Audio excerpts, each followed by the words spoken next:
Woo, indeed. Hello, world. Oh, man, what is up? Welcome to Build. I'm your host, Matt Forte, and we are here live at the Build Studio in New York City. Our next guest is known for wearing a lot of hats, which I meant figuratively, but now that I think about it, I'm pretty sure I've seen him in a lot of literal ones as well. But seriously, he's an actor, of course, you know that about him.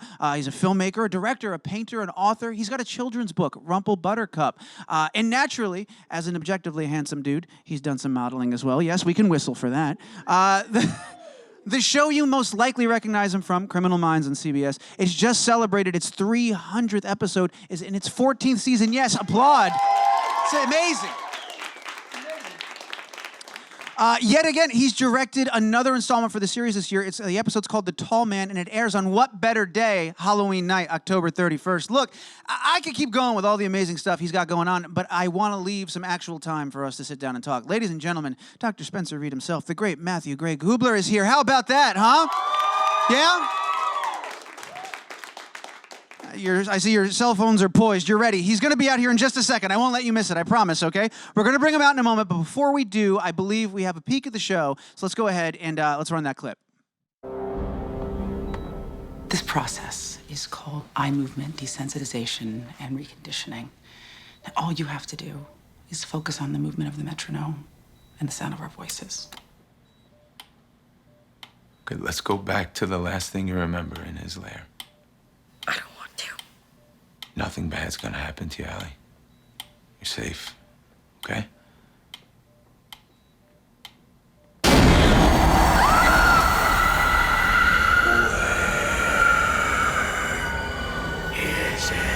He's here! He's here! He's here! Allie, open your eyes and focus on the metronome.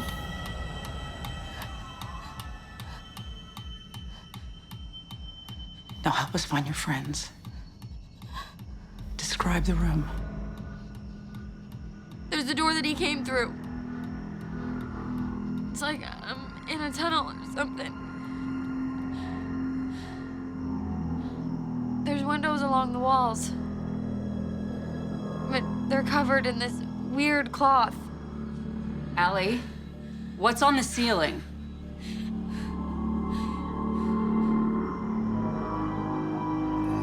Stars. But they're pink. I know where they are. Ladies and gentlemen, a ridiculous amount of noise, please. Matthew Gray. I wanted to pop up and scare everybody like in that clip, like I was hiding behind her right there and I just came out. That was my intention. That was your intended entrance? Next time, no, my next. Well, we're going to have you come back for that.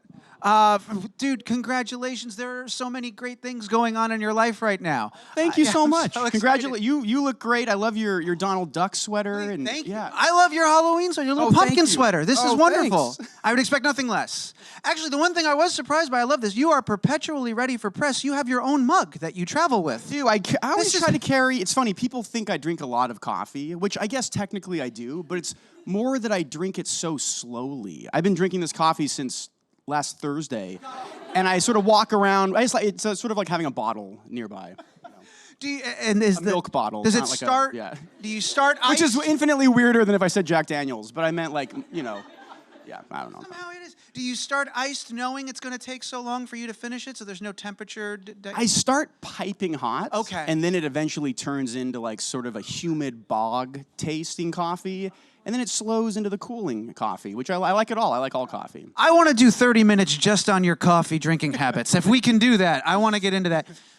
No, but I do mean sincerely congratulate, because like I said, you've got Rumple Buttercup on the way. The results were at #1 for the pre-orders, which is amazing. You've got your episode on Halloween. It airs on Halloween. This is unbelievable. 300 episodes in general. There's so many crazy things, and we're just mere weeks away, days away from Halloween. We are in peak Gubler season right now. Oh my gosh. Thank you. That's the nicest thing anyone's ever said to me, probably. For me, peak Halloween season actually begins September 15th. And I've created a night, Gublerween, where for the last 4 or 5 years, I do something like maybe I dress up like a clown and I carry a candelabra and I knock on random friends' doors unexpectedly and try to scare them, and I usually hand them a pumpkin that welcomes the holiday season. So for me, it starts even earlier, but you're right, this is the prime the prime October season. I am made of follow-up questions to that. So first of all, why the 15th? You know, I always felt like Halloween doesn't last long enough. I'm sure some people agree with me in this audience. Yeah. And so I just wanted to extend it, and it feels like middle of September is the perfect time. Okay. It's like the moment the air goes like 2 degrees cooler than summer, I'm already decorating. I'm into that. I get that. Now, having established that it's that day every year, has it made it harder to scare your friends? Are they now expecting it? Oh, it's the 15th. Matthew's going to come knocking at around 11:35. I change it up every year, and I find different friends that live further and further away. Initially, it started like, oh, anyone that lives within a 2-mile radius. Now it's like, I'll drive to Cincinnati to scare them. This year, I did up the ante. My best friend from junior high is an 8-year-old daughter. She really wanted to get involved with this. So we went and we dressed her up. We put her in a black cloak with a mask I had made of my own face. And then we had her just holding a candle, going to people's doorsteps. And we were hiding in the bushes, the mom and I. And then the people were terrified because they don't expect to see, you know, a sort of child at their door at like 9 at night. And it was really, really spooky. I'll come to your house next. I ruined it. I'll do something different now. Every year it changes. Every year it's something different. Well, then I guess I can't really ask you what you had. I mean, can I ask you what you did this year? That was this year. That That was was this like year. 2 weeks ago. That was 2 weeks ago you did that. Okay, fantastic. I was so excited that you were coming in, man, especially not just to talk about the show, but I'm really excited for this book that you've been working on. Thank you, man. Thank you. And all the art that's... Because I went down a rabbit hole very recently. You had tweeted out a link to your old Flash page that you had made by... Yeah, that was the coolest. And now Flash is so outdated, and no one can even find that They're site. like decommissioning but it soon. I'm Like, so it won't even run sad. anymore. No, I'm It's so. so sad. I wish. Yeah, but yeah. So if people haven't seen that, I'm sure everyone in this room has because you tweeted it out. But I highly recommend seeking that out before you can't see Flash anymore because that's an achievement in and of itself. But then that led, of course, to just the never-ending scroll of all your art from over the years, which I was going through. And it made me really excited because you look at the design of Rumple Buttercup, and it's like, I was curious, how long has this little character lived with you? How long have you wanted to tell this story? That's a great question. You know, I've been working on it for a long time, and I'm a bit of a perfectionist. So while it's taken a long time, it never felt like a long time. And I've probably been. I thought about it 3 years ago, but I've been sort of. I stay rather busy with the show and a lot of other things, so I haven't been able to just like focus on it until about the last 6 months or a year. And yeah, I'm just so dang excited for it. It's very long. It's a 126-page kids book. And I don't even know that it necessarily is a kids book, but yeah, I'm so beyond excited for it. And within the 126 pages, there's illustrations and things like Oh yeah, every as well. page is illustrated. It's also handwritten. It's basically, I found like the hardest and most tedious way to write a book, and I did that. You went for that. Yeah. That's for me. Yeah. You know, I'm really curious to see more of the art from it because one of the things I was thinking of too, looking at your older art, and also you see a lot of this in when you direct as well. You have this knack of like combining like a childlike innocence and whimsy with nightmare fuel. Like you put these two things together. It's a great compliment. Yeah, That's my dream in everything I do is I love dichotomies, and to find that bridge is what I strive for. And you're so damn good at it. Did you struggle at all finding that balance for a children's book? Like, you know, turning the dial in a certain direction. You know what I mean? Like, it's so funny. It's so tricky because I love exactly what you said, and it's one of the reasons I love how I just noticed you're wearing mismatched socks. You're the coolest. It's one of the reasons I love Halloween as well. I think is that it's that beautiful dichotomy of like society taking what it fears the most and laughing at it and being like, haha, we aren't scared of you. We're making fun of this. And I like that like optimistic sentiment, and I'm lucky to get to do it. I realized I get to make a very scary Criminal Minds episode, and then a lot of deadlines were happening at the same time with the book and this episode, but I was going from that to like writing a book to hopefully inspire children. And I kind of think that those two are also intrinsically linked. This is gonna be a long-winded answer. I'm about to go down. I can feel myself going down. Like, long story short, the people that I think are the smartest and the most interesting are any person that's 8 years and younger or 78 years and older. And I think there's something to the fact that the closer we are to not existing, it's like the more genuine we are and the more sincere we are. And then in the middle, we get kind of like convoluted, we get stuck on like, oh, my mortgage, and is my hair cool? And, and none of that stuff really matters. And so for me, Halloween has always been, and everything I try to make has been sort of like trying to appeal to that sense of wonder and magic, and Halloween itself is a holiday that glimpses into that other world of non-existence or magic. That was a weird that was like the longest. No, I like that. Please edit this to make me look very smart. No, yeah. I love that because there is a parallel you're drawing there between like sort of the blissful ignorance of childhood of just like, I'm not ashamed, this is just the world to me and I enjoy all this and I'm experiencing everything. And then when you get older of just like not caring what anyone thinks anymore, like you return back to that, you see the bigger picture of like, oh, I was crazy to be worried about those things for all that and time. nature does it too with like the trees. And one of the things I also love about this season is like how I've just turned this into a whole Halloween interview. I am wearing a Was pumpkin there sweater. ever a doubt? Okay. But you know, I love the fact that with nature, it's as the trees die, they become the most beautiful you've ever seen. And I think that's sort of an important lesson of life, of just not fearing aging and not fearing anything like that, and celebrating that moment when you burst into beautiful reds and oranges, and then maybe go on to the other side. I'm a big believer in ghosts too, and I've had a lot of ghost experiences. I was gonna say, do you got like a top ghost experience that you've personally had? I have so many that I don't even know. Do you what the care top to would share be. one? Here's the thing. I want to share one so bad, but I only tell them in the dark. And I love telling ghost stories so much that I've always been hesitant to like film them. I'll tell them to you guys after the interview if you want to turn the lights off. But yeah, I'm sorry to lead you and then sway you. But no, you know what? Bait and switch. I bait and switched you. This is just, look, we are a live show, but this is a perfect case for people watching at home to get off your butts and come down to the studio. Yes, please do. You never know when Matthew Gray Gubler is going to give us an impromptu, in the dark reading or telling of a personal ghost story. What about aliens? Where do you fall on extraterrestrial stuff? I believe in all of that You stuff. have to. I think it's foolish and it's sort of self-centered to think like there's all these planets out there, but we're the only ones that have people and are smart. And also, I'm going to blow your mind. You guys are about to think I'm really weird. I'm actually not crazy. Anyone that prefaces a statement, I'm going to turn this way now, that prefaces a statement saying they're not crazy is most definitely crazy. And why am I holding the microphone like it's it's porridge and I'm in like the 1910s? I'm like, You're right, though. I do believe in aliens. I heard an interesting theory. I know a lot more about ghosts than aliens. That's fine. But someone said something very fascinating. Aliens might just be humans that have evolved, as we've gotten smarter, our heads have gotten bigger, the sun eventually is burned out, so our eyes have gotten larger. We had to leave Earth. We're now living, so aliens are actually just time-traveling humans that are coming back to study early humans to figure out how to populate the future. Right. That's kind of interesting, right? It's pretty wild. What do you think? That blew my mind when I heard it. I don't know if I believe it, but I believe everything. We're applauding for the all time right. Up front likes it. Right? Oh, good. Got it. I got it. Well, we're going to do, all right, I originally wanted to do just the coffee. Now we're focusing 30 minutes. I was so nervous for the first 7 minutes of that interview. Now I feel like I'm here. Yeah. I was fumbling. Now I'm cool. Start your TV record button now. Got it. Yeah. We'll start the clock over. We'll go back to the beginning. And I also just woke up. I'm in New York. New York's my favorite city in the world, by the way. I love Las Vegas. That's my hometown also. I love every city. But I love New Orleans. New Orleans, New York. Sorry to... anyway. I'm on LA time, so I woke up like 10 minutes ago, just during this interview. On your way to stage. Yeah, that's right. That's why you have your bag. Yeah. Do you want to know what's in this bag? I would love to. I was going to save that, but let's open the bag. Sorry, man. This is the craziest interview. I've got... Thank you for that beautiful interview, by the way. It's over. No, we're going to keep going. No, thank you for the beautiful intro. We locked the doors from the outside. You You're mentioned not going hats. anywhere. I have a hat. It's very important to stay warm. You lose 90% of your body heat through your head and neck, ladies and germs. So wear a scarf. I've got some colored pencils.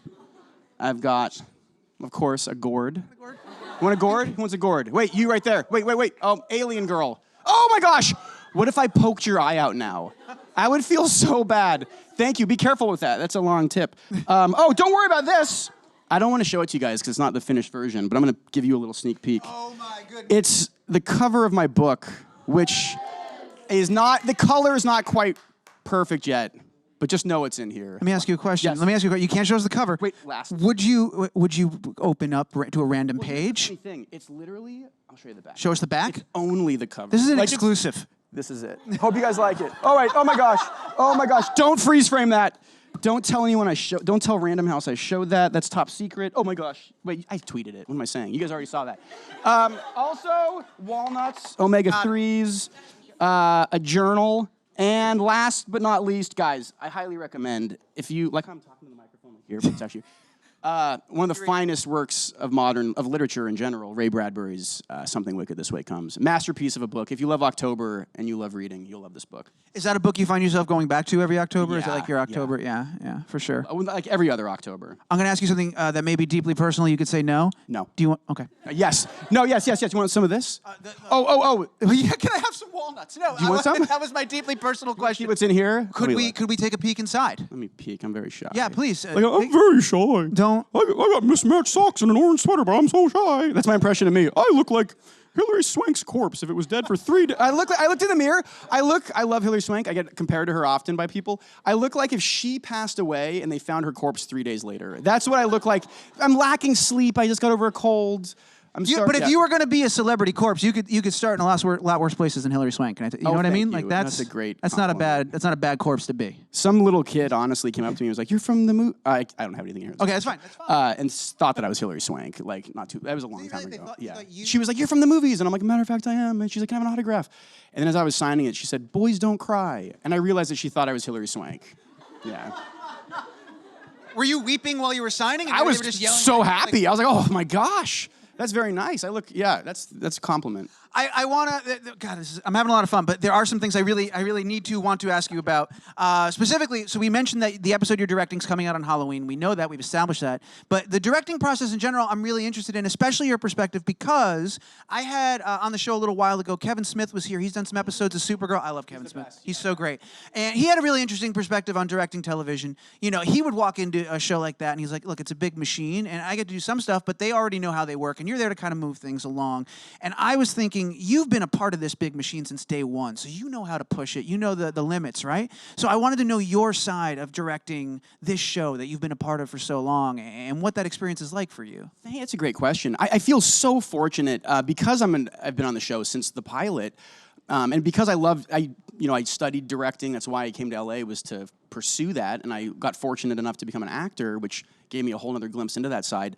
But because I've been on the show, and my hope I've directed 13 episodes now, and my hope with every episode from the very beginning was to do something very hopefully unique and something that creates a special world that we haven't yet felt on the show. And whether that meant that I never get invited back to direct, I never let that concern me so much. And I've been very fortunate in that with like the great writers and the incredible crew that is like my family, we've been able to weave these, I think, fairly unique and different episodes that I've made, and the network, to my surprise, continually loves them.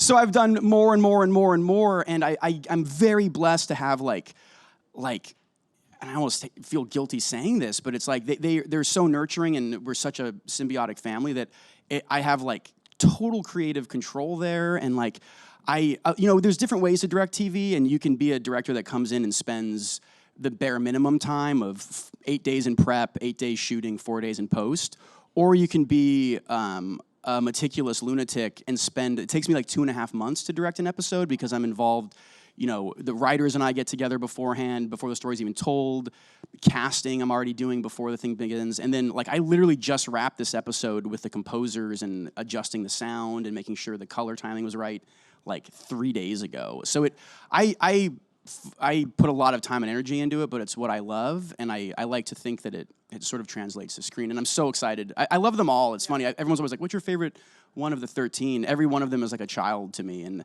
I'm just so excited for this one. I want to ask, you famously, you got to be an intern working with Wes, right? Wes Anderson. And like, Wes is one of those dudes where his creative vision, his artistic, there is no mistaking like his aesthetic and his style, right? And you get one of those every generation, maybe if we're lucky. And I feel very similar about like your artistic style in terms of how you draw, like the thin fingers, the use of the watercolor, all the different things that you do is very. I see a piece that you've done, I know you've done it. I saw the cover of your book, I knew that was your book, right? So I'm curious, when you watch someone like that work at that level, I know it was a while ago, but is there anything that you kind of retain to this day that you bring with you as a director, as an artist, when you're working on this show, when you're working on anything you direct? Thank you. I'm gonna like cry. You're so sweet, man. This is the sweetest interview ever. Very kind of you to say. And of course, he's my favorite living filmmaker. And when I went to school, literally right there, and when I was in film school, I interned for him and got to observe him. And then he was so kind to give me, put me in the Life Aquatic, and to also let me make a documentary about the making of the movie, where every day I just came to set with a video camera and got to film his process. Yeah, he's an angel, and he also effectively turned me into I loved acting, but I never thought I would pursue it. And then thanks to him, I have an acting career. And what I of course picked up from him and from all the great filmmakers is just his unrelenting attention to detail and meticulousness. And I think with any art form, whether it's directing, painting, writing, I don't think it's worth doing it unless you have a very specific thing to say or a way that you can. Do something personal, and I think the world of him, and I'm so lucky to have worked for him. I keep getting the signal that we've got 5 questions in the room. We are going to get to all 5 of them, and I'm going to throw to them in 1 second. I just have one last question. Hello, that I wanted to ask you because this happened very recently. Speaking of people with unique visions and specific artistic eyes, Jonathan Waters. Oh, John Waters. John yeah, Waters. Yeah. I know. He put you on the short list. I know. Of people to play him. Yeah, that's the dream. I really hope that happens. He's again one of my idols just for having such a unique voice and being, he's the father of independent cinema to me, and I think to everyone. But the way that we look a lot alike, and when you look at him at my age, we're like spitting image. When I was on Criminal Minds, we were casting my father, and I implored them to cast John Waters. I reached out to him. He was very kind about wanting to do it. It didn't work out scheduling-wise, but we became friends from that. And then he once had me sort of MC this comedy show that he does as him, and we've been friends ever since. We've actually been in 2 or 3 movies together, and I just, he's like the king of everything cool and weird, and but so for him to say that, of course, is an absolute dream. I hope that movie happens. I didn't that would Jane Lynch and John Waters. Can you imagine? Oh, and they're friends in real life. Too. Yeah, of course they are. Yeah. The coolest people in the world. They really of course they are. All right, I promise I would never take away your time. 5 questions. First one, we're going to start right here, gentlemen. Hi, Matthew. Hey, what's up, dude? It's a pleasure to speak to you. My mom and my sister and I have literally been watching your show probably since the beginning, so just congratulations on 300 episodes. We all love it, so just big with that. Thank you so much. Thank you. We actually also named my family dog after your character, Spencer Reid. Oh, my big gosh. shout out to my dog. That's awesome. Yes, but my question is to you. This show has touched so many different people across the world. What is something that you learned by playing Spencer Reid, and something valuable that you think that you'll never be able to get back by playing this role?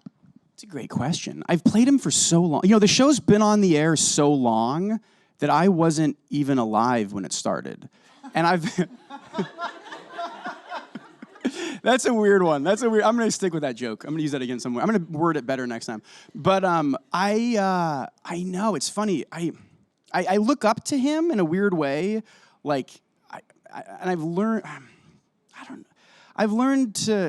I've tried to infuse him with just the belief that I have of if you always look for the good in everyone and everything, you'll find it. And that's something that I try to imbue in him, and that likewise he is imbued in me.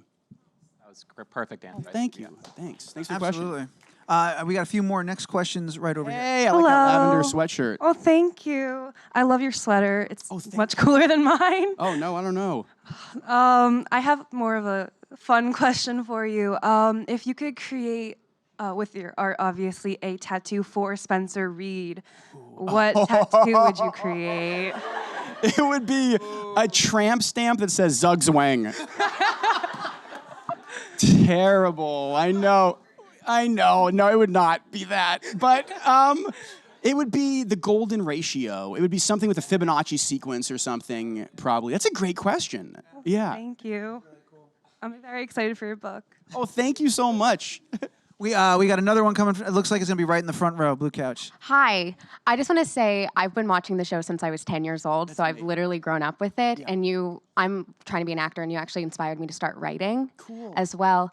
But I was wondering, out of the 13 episodes, do you feel like there's a story that you wish you could have elaborated on and almost make into a feature film? Yes. That's just so like tied it off as like a ribbon. That's so funny you say that. I look at them all like feature films, but there's an episode called Heathridge Manor, which was the third one I directed about a brother and sister in a Gothic mansion. That the writer and I, Sharon Lee Watson, who's a genius, were like, we should have made this a 90-minute feature. But I'd like to expand them all too. Also the puppet one with Brad Dourif, the marionettes. We're going to do, we got two more. We're going to go in a second. But I was just thinking, like, of all these questions, something that keeps coming up, how long the show's been on, how long you've done it. You weren't even born when it started. and you're breathing rare air here in that how many actors get to spend 14 seasons, X amount of years with a single character? You know, is that... One, I imagine it's like a blessing and a curse, right? It's a blessing to still be there, but how do you... Are you finding new things about Spencer? Yeah. Are you still discovering things? Yeah, it's always felt like a blessing for sure in terms of like... To me, like the way... It's funny, the way that I learned acting is kind of weird too, where it's not like... this sounds so... I don't know, I'm bad at talking about acting. Every moment is just interesting to me because it's like... him. So it's never felt repetitive, and maybe that's a triumph. That's a compliment to the writers. But I feel very lucky to get to like. It's almost like you go from playing, because I love doing movies as well, where you're working for like a month and you make a 90-minute thing. Yeah, 300 episodes. It's almost like the character is in a weird way become like. I hate to say this word, but like a folk, like Paul Bunyan. It's less like a guy in a movie and more like this thing that people have grown up with. So I feel this innate responsibility to like never to keep the character, you know, a ray of optimism. I would never want him to be like, I don't know, I just want to make people happy. That's my answer. Yeah, I'll wait. I think you make a lot of people very happy, man. Thanks. Yeah, no way. We got two more. Next one's coming up. It's going to be right here. Come on down. Hi. So I was just wondering, what was your favorite part about directing an episode that's specifically airing on Halloween? So it's funny, I've never directed the Halloween episode of this show, but everyone always is like, well, every episode you do, even if it airs in March, is the Halloween episode. So it's funny that this year it actually worked out. And I saw like a listing yesterday about like Halloween programming, and I made like, to me, I don't believe in awards. I think awards are like, I don't know, the biggest award a performer can do is getting to entertain. But the next best thing for me, this is the equivalent of winning an Oscar, is below the Charlie Brown pumpkin was like Criminal Minds, directed by Matthew Gray Gubler on Halloween. I was like, oh my gosh, this is all I've ever won. So it's an incredible honor. That's a great question. Thank you. All right, we got time for one more question. It's going to come from right here. I'm going to think to word this the best way possible. I feel... I'm nervous, sorry. I am too. All right, great. Yeah. So every time I feel like I watch an episode you direct, it's like a horror movie. Thank you. You're very welcome. Do you have a certain horror movie director that inspires you that way? Because for me, it was Wes Craven to get into directing. Like, he inspires everything I do. Yeah. I love it. I love horror movies, and I love spooky movies, and I mean... Things that have inspired me are, of course, The Shining and Stanley Kubrick, Night of the Living Dead. In 1968, a very interesting thing happened in that modern horror... Well, real quick. Modern horror was born in 1968 to me when Roman Polanski made Rosemary's Baby, which represented like high-grade horror, and... what am I forgetting? Night of the Living Dead. George Romero made Night of the Living Dead on a shoestring budget, which sort of created that visceral handheld terror and it split off, and I think we can chart all horror to those two films that we see today. I mean, I'm also, sorry, I'm trying to wrap it up because I'm not looking past The Cabinet of Dr. Caligari or Psycho or any of these things, but long story short, I love every horror director. And I love every director. And my favorite thing is when like a guy like Kubrick ventures into the horror world, or likewise when someone like David Lynch or Wes Craven ventures into like the straight story or like romantic comedies. I love anybody bending genres, and I hope, yeah. Thank you. Guys, That's a weird answer. No, everything was so perfect. I wouldn't have changed a single second of this experience, man. You are amazing as a creative person, as an artist, as an individual. It's so lovely to have you. Likewise about you. Thank you. This was probably the best interview of my life. I'm not kidding. Thank you. Thank you for making that. Thank you. I'm gonna hug you. Guys, October 31st, your episode is airing. Of course, you know that, and keep an eye out for more wonderful episodes of the show. Pre-order the book if you haven't already. You can get it on Amazon. Can you say when it's coming? Do we know when it's coming? April 2nd April is 2nd. when it arrives. There we are. Yeah. There we are. April 2nd. So Or if you mug me, it's right here. Please don't mug me. I would love for you guys to join me in an uproarious amount of applause in thanking Mr. Matthew Gray Gubler. Thank you, guys. Thank you.